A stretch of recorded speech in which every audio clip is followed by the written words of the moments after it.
Assalamualaikum warahmatullahi wabarakatuh. Salam sejahtera untuk kita semuanya. Pada video kali ini saya akan memberikan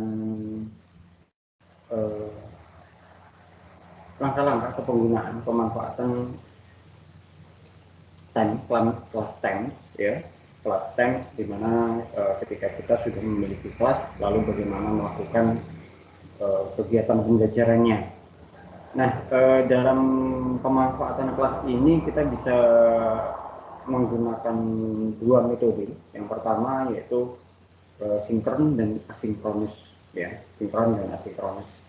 Apa itu sinkron dan apa itu asinkronus akan kita pelajari lebih jauh. Mari kita langsung saja dengan screenshot agar lebih mudah dalam pemanfaatan.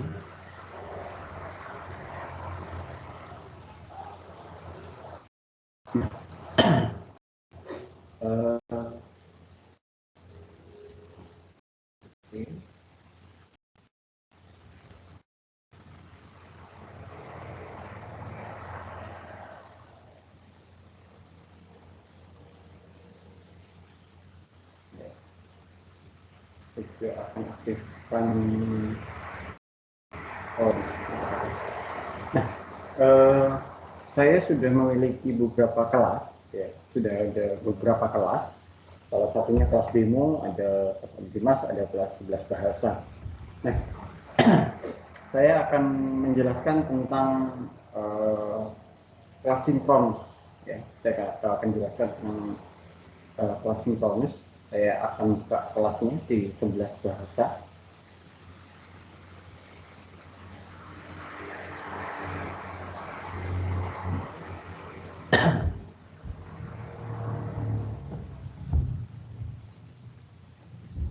Oke, nah ini sudah terbuka Bapak Ibu. Di sini sudah ada postingan. Saya sudah melakukan posting sebelumnya dan sudah ada beberapa kali melakukan pemberian materi ataupun himbauan-himbauan. Nah, di sini kita berada di layar general. General ini sama dengan ininya, ya, berandanya di bagian luarnya. Jadi di kelas ini juga bisa kita langsung memberikan pengumuman dan lain sebagainya. Nah, apa itu kelas sinkronus? Nah, bahasa sinkronus, ya. Jadi kelas sinkronus adalah kelas tatap muka secara online atau virtual. Jadi Bapak Ibu bisa melakukan kelas online di Teams, ya, dengan menggunakan Meet tentunya, ya, dengan menggunakan Meet. Nah, bagaimana cara pemanfaatannya?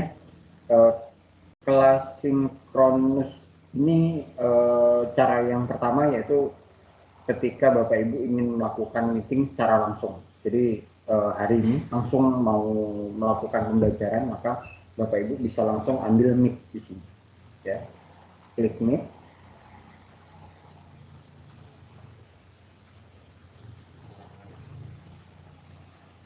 Oke.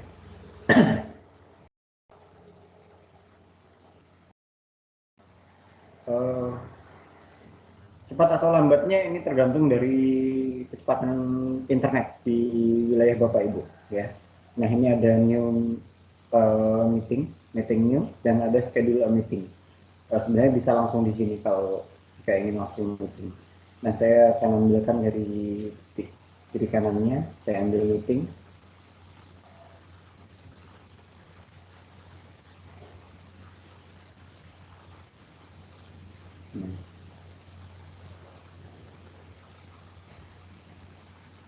Ini ada terkondisikan karena kita sedang menggunakan aktivasi meeting juga ini, ya.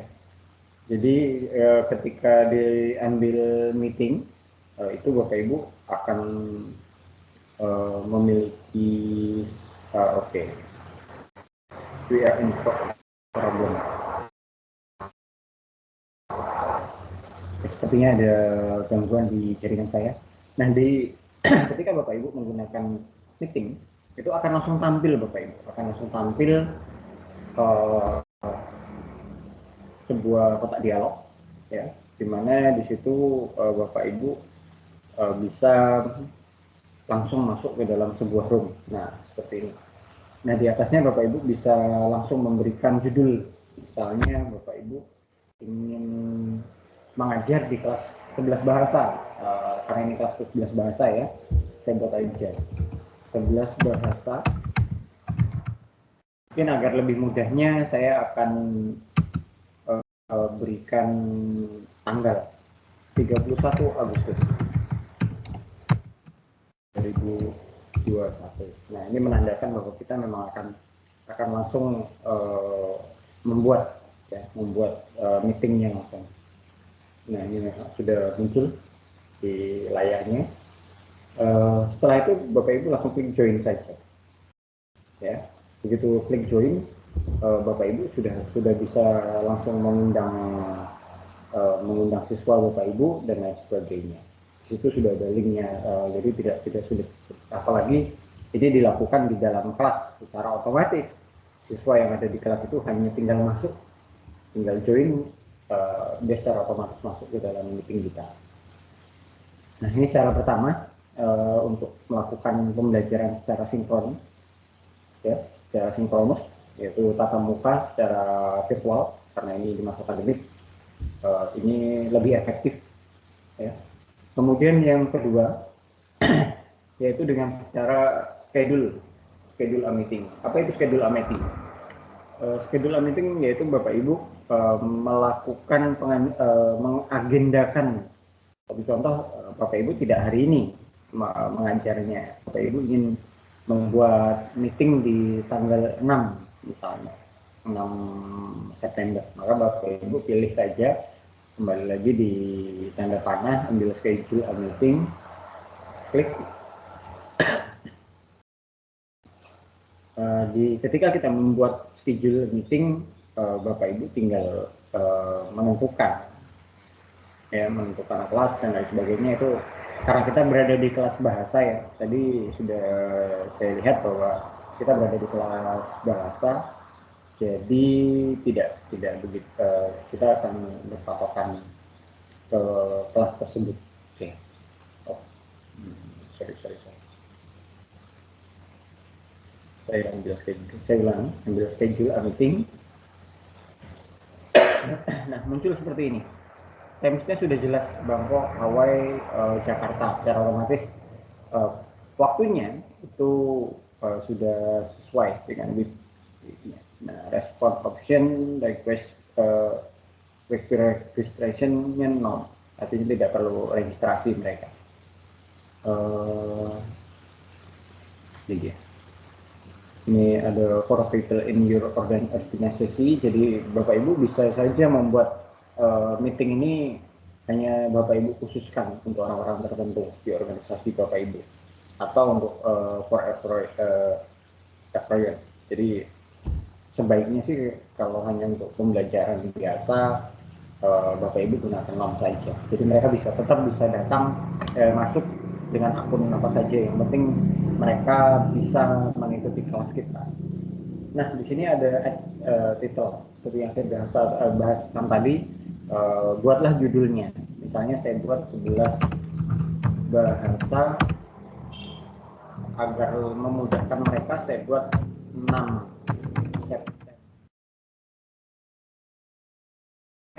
Mereka akan melihat judul ini di beranda, sehingga mereka bisa mengingat-ingat, ya. Kemudian di sini ada add request attend list. Jadi siapa saja yang mau Bapak Ibu undang. Nah, di sini kategorinya tidak wajib ya, tidak wajib Bapak Ibu undang langsung, boleh diundang atau boleh tidak. Tapi yang pastinya yang ada di kelas Bapak Ibu itu pasti mendapatkan informasi tentang pembelajaran yang ada saat ini. Kemudian Bapak Ibu tentukan waktunya. Nah, di sini sudah kita tadi sudah membuatnya. Kita tentukan aja tanggalnya tadi 6 ya, tanggal 6 September 2021. 6 September. Jamnya Bapak Ibu tentukan mau jam berapa. Misal jam 8. kelas Bapak Ibu kebetulan kelas panjang 2 jam. Oke, di sini sudah ada kita tidak perlu di ini supaya mereka bisa melihatnya ulang-ulang. Kemudian ini kelasnya diletakkan di general, ya. Apakah boleh diganti? Boleh. Jika Bapak Ibu ingin mengundang kelas lain, ya, kelas lain untuk masuk di kelas kita juga bisa undang. Tinggal klik saja akan masuk di sana. Ini ada kelas informatika, kelas bahasa. Kita berada di kelas bahasa tadi ya. Ada kelas BK, ada bahasa Inggris, ada kelas yang lain-lain. Nah itu intinya ini ada di kelas kita wajib pasti secara otomatis keluar di general. Jika Bapak Ibu ingin mengundang kelas lainnya, masukkan saja kelas-kelas yang ada di situ. Add location penting nggak penting, silakan Bapak Ibu boleh isi, boleh tidak. Kemudian di people data for this new meeting, silakan Bapak Ibu melakukan memberikan deskripsi untuk kegiatan ini. Misalnya Bapak Ibu ingin peserta didik lebih cepat datang, mempersiapkan diri dan lain sebagainya. Misalnya.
Kurangnya seperti ini. Jadi Bapak Ibu sudah menyampaikan apa apresiasinya.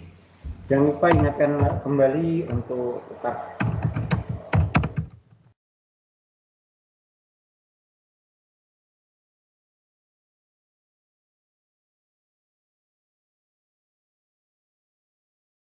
ya Bapak Ibu, meskipun Bapak Ibu berada di virtual, tapi pesan moral seperti ini penting sebagai rasa ungkapan bahwa Bapak Ibu memperhatikan dengan anak didik Bapak Ibu. Kemudian kirim send. Oke, nah sudah muncul, ya sudah muncul. Bapak Ibu, lalu bagaimana jika ada peserta didik yang ternyata dengan tidak sengaja keluar dari kelas? Kemudian mereka ingin mengikuti kegiatan ini tapi menggunakan perangkat lain, atau mungkin karena handphonenya rusak, kemudian dia ingin menggunakan perangkat lain yang belum tergabung di kelas. Otomatis Bapak Ibu bisa mengirim linknya, ya, klik saja. Ketika kita klik, kita kembali ke sini. Yang membedakan adalah ada copy link. Nah, jadi copy link inilah nanti yang akan kita bagi ke mereka, atau bisa kita undang. Nah, diundang kalau memang peserta didiknya belum masuk, tentu tidak bisa di kelasnya. Untuk cancel meeting bisa klik cancel meeting, ya, nomor option, beberapa pilihan. Ini join. Jadi besok ketika kita ingin masuk aja langsung dari join. Seperti itu Bapak Ibu. Oke, saya close karena kelasnya tidak hari ini. Oke, demikian kelas sinkronus, ya, kelas sinkronus pada Teams. Berikutnya saya akan memberikan contoh tentang kelas asinkronus. Bapak Ibu, saya akan memberikan contoh penggunaan kelas Teams dengan sistem asinkronus. Apa itu kelas asinkronus? Kelas asinkronus adalah kelas di mana Bapak Ibu tetap dapat berinteraksi dengan peserta didik dengan cara memberikan tugas-tugas dan lain sebagainya. Di sana juga Bapak Ibu bisa komunikasi dengan chat, melalui chat atau yang lainnya. Nah, kalau tadi saya masuk di kelas bahasa, saya akan masuk di kelas demo.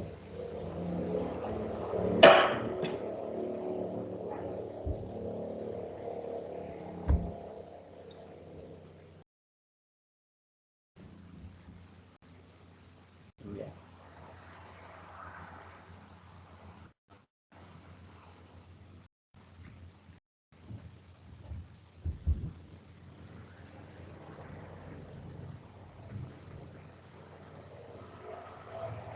Jaringannya bagus, ada sedikit kendala.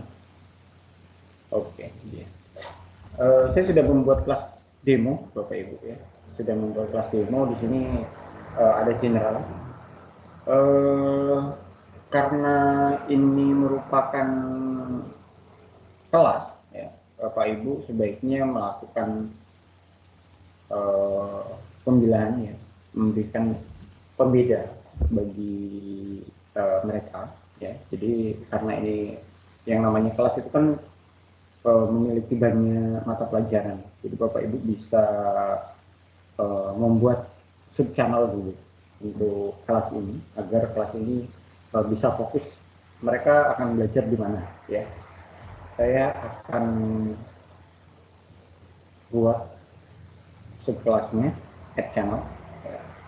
Saya buatkan add channelnya sebentar. Saya buat kelas pertama. Oke, saya tidak akan ini,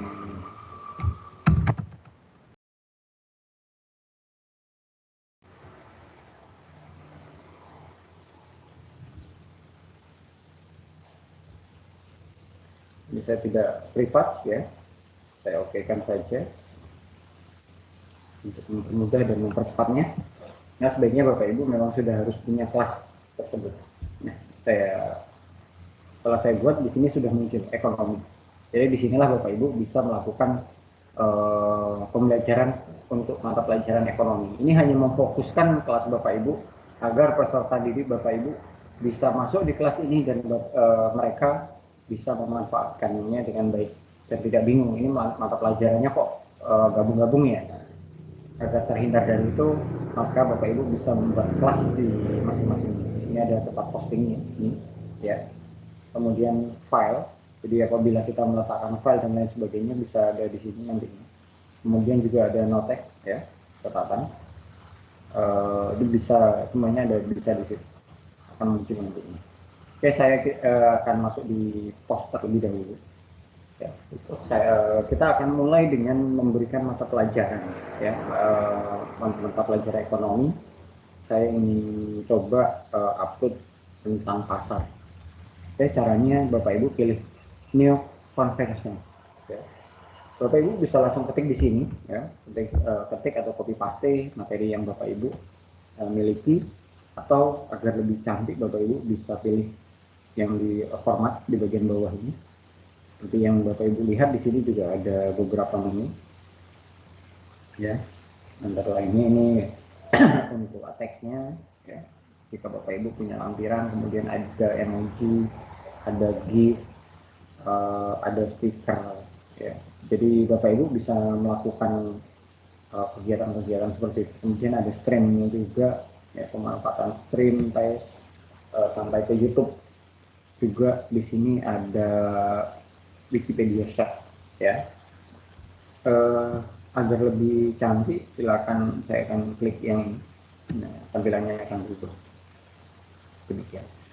Nah, karena kita sudah memiliki fasilitas Wikipedia, saya akan buat dulu judul mata pelajarannya pasar, ya. Jelasannya di bawah ini kita akan buat pasar ini, mungkin saya akan perbesar.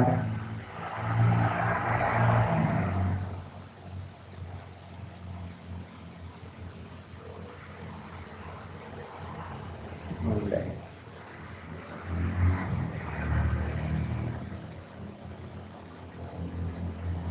Oh, di bawah ini. harus seperti itu. Saya akan buat materi pasar. Saya langsung akan share untuk Bapak Ibu ya, sebaiknya Bapak Ibu memang sudah punya e-modul atau punya modul mata pelajaran sehingga memang Bapak Ibu benar-benar menguasai materinya. Karena ini contoh, saya akan menggunakan browsing materi ya Bapak Ibu ya. Saya akan manfaatkan fasilitas yang ada di Wikipedia Share. Kemudian saya akan cari materi pasar.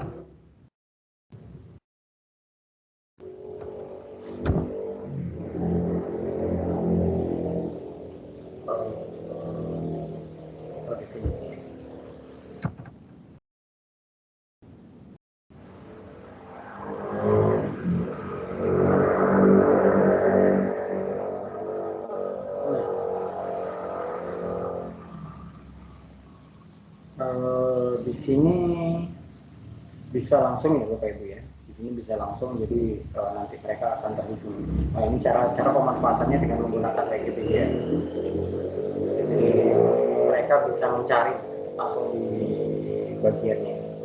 Atau Bapak Ibu bisa pilih yang lainnya. Ya. Ini caranya bagi Bapak Ibu, nanti mana tahu ada yang belum keluar, pilih yang titik 3. Ya. Itu Bapak Ibu bisa memilih aplikasi yang tersedia, yang belum ada menurut Bapak Ibu. Saya akan coba ambil news. Coba news.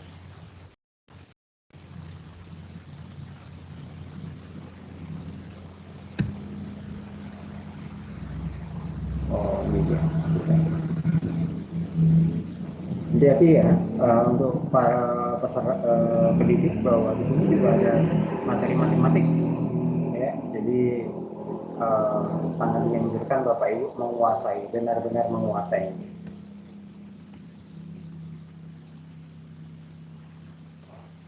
Nah, sepertinya oke, saya add, karena saya akan ambil news tadi ya. Saya add. Coba ambil materi. Nah, ini tadi, jadi kita sudah ambil, mereka nanti dapat, ya, dapat pasar tadi dengan materi. Jadi mereka akan diarahkan ke menjelaskan tentang pasar.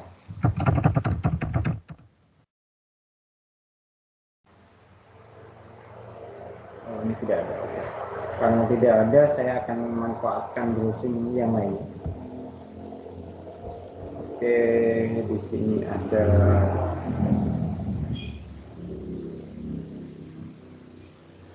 saya gunakan ini saja, Internet Explorer. Kemudian saya akan cari pasar.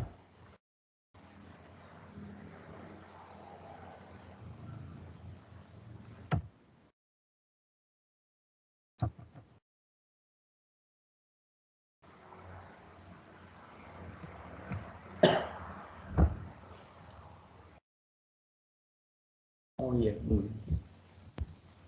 karena tadi kita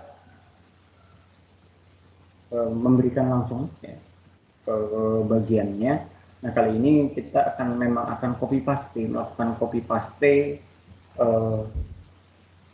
Nah, seperti ini. Jadi kita akan copy paste materinya. Ini contoh saja. Nah, Bapak Ibu, ini kan ada beberapa proseduralnya. Jadi Bapak Ibu harus pilih.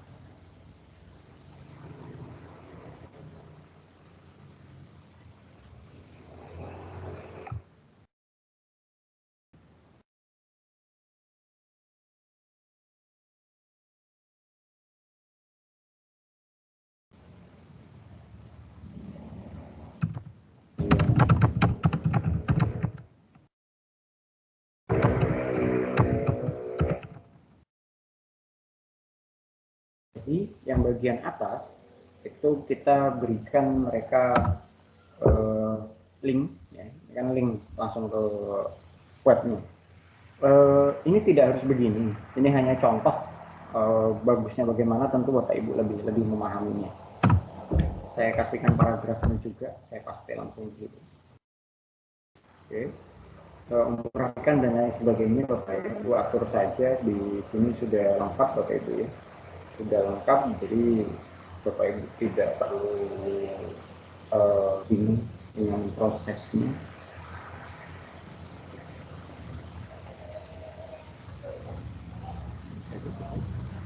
Kemudian Bapak Ibu juga bisa memberikan gitu, misalnya Bapak Ibu ingin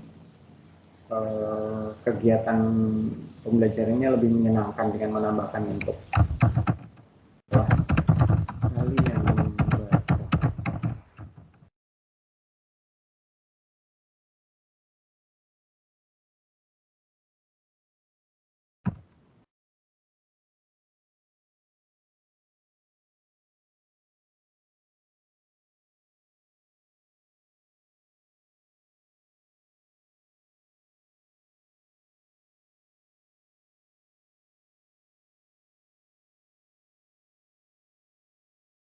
Lagi Bapak Ibu, karena ini contoh, ada baiknya semua Bapak Ibu persiapkan dengan matang sehingga Bapak Ibu tahu isi apa yang akan kita share ke peserta didik. Yang dicontohkan kali ini tolong jangan ditiru karena ini hanya sebagai contoh. Saya akan ambil secara acak saja untuk mempercepat. Sebaiknya Bapak Ibu nanti melakukan pengecekan terlebih dahulu videonya bagaimana, sesuai atau tidak, itu silakan Bapak Ibu. Bapak Ibu pilah-pilah materinya ketika Bapak Ibu share di Wikipedia atau yang lainnya, juga sebaiknya Bapak Ibu melakukan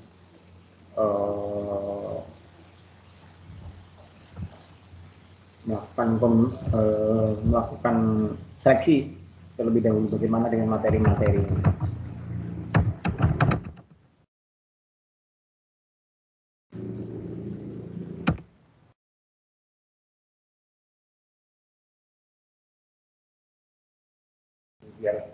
biar dicari yang lebih mengarah ya. Oke, saya akan ambil yang ini.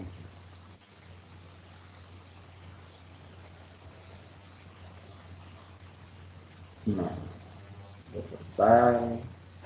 Jangan lupa Bapak Ibu berikan penyemangat kepada peserta didik ya.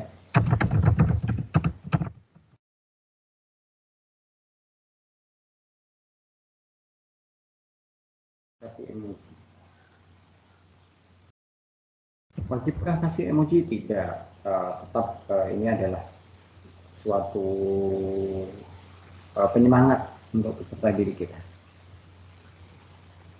Ya, kita kasih semangat. Oke. Setelah selesai, kita kirim.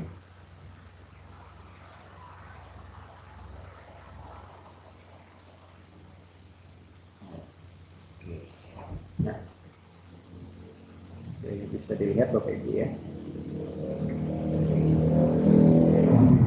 Ternyata konsepnya juga akan sama. Jadi sudah diberikan penjelasan, dia nanti akan kembali lagi karena ini bentuknya tadi kan copy paste saja. Nah, demikian tutorial penggunaan class times untuk materi sinkron dan asinkronus ya. Sinkronus dan asinkronus artinya pembelajaran tatap muka dan pembelajaran